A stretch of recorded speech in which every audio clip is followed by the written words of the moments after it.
Hotep et bienvenue à la kémitosphère. Pourquoi les Africains vénèrent-ils leurs ancêtres? Tel est le thème sur lequel nous allons nous entretenir. Si vous êtes nouveau sur la chaîne, veuillez vous abonner tout en activant la cloche de notification. Veuillez aussi liker la vidéo afin que les robots YouTube nous encouragent à continuer par travailler.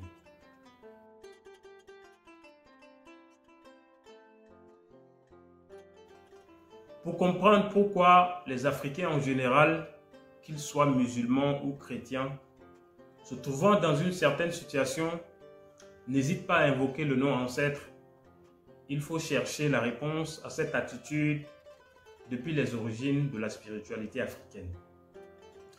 Les ancêtres ont été et sont toujours au cœur de la spiritualité africaine. De tous les pays d'Afrique subsaharienne, la réalité liée aux ancêtres reste la même. Selon la cosmogonie africaine, le corps humain est composé de 9 parties, mais 3 seront étudiées pour faire l'objet de cette vidéo. Nous avons dans un premier temps le Khat, c'est-à-dire le K-H-A-T en égyptien ancien, est le corps ou la matière de la personne. C'est-à-dire, voilà, je suis Alno, voilà mon corps matériel, le corps physique. Nous avons ensuite le Ba, qui est l'âme de la personne. Le Ba permet la pensée et les émotions. Et le Ba siège dans le cœur de la personne.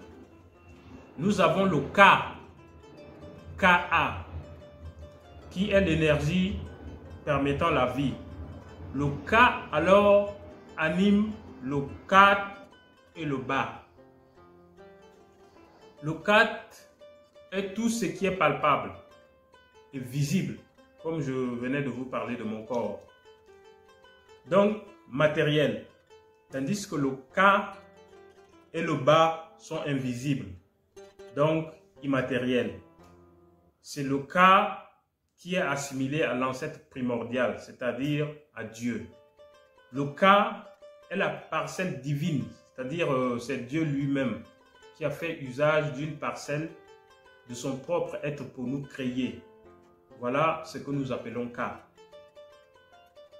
Lorsqu'on meurt, le Ka se décompose. Le Khat, lorsque l'on meurt, le Khat se décompose. Le corps matériel se décompose. Le Ka ou l'énergie, c'est-à-dire la parcelle de Dieu, quant à elle ne meurt pas. Le Ka est éternel. Cette parcelle de Dieu qui nous anime est éternelle. Le Ka ne meurt jamais. C'est d'où même l'origine de la vie éternelle. Où va donc l'homme à travers son Ka après la mort? C'est certainement la question que beaucoup se posent parce que le corps matériel disparaît sous la terre. Nous avons le corps matériel, c'est-à-dire le Khat. Nous avons le Ba, qui est l'âme, qui lors du pesé du cœur, soit a la probabilité de se réincarner, soit est détruit à jamais. Maintenant, il reste le Ka. Le Ka, qui est cette parcelle divine, est éternel.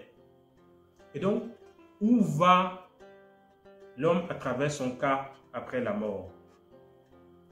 Le mort rejoint Dieu, c'est-à-dire l'ancêtre primordial, et sert par conséquent d'intermédiaire entre Dieu et les vivants.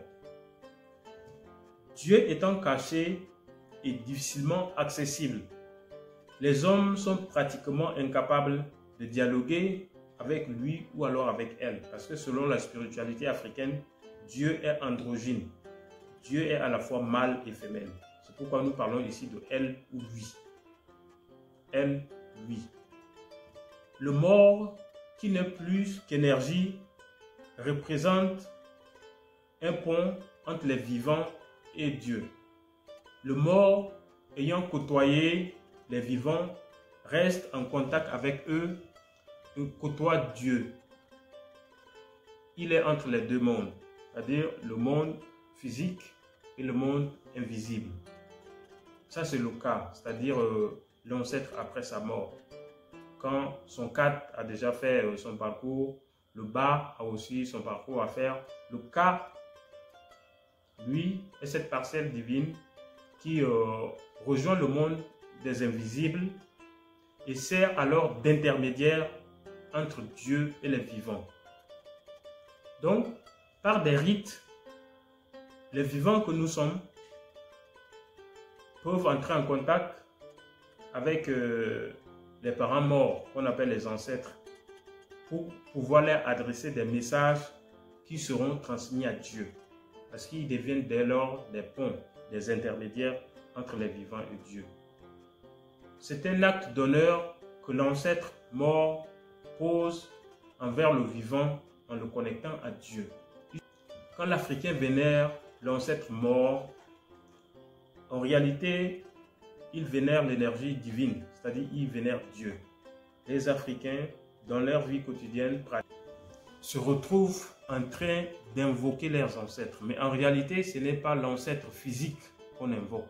C'est l'ancêtre en termes de divinité qui ici est Dieu, la parcelle de Dieu.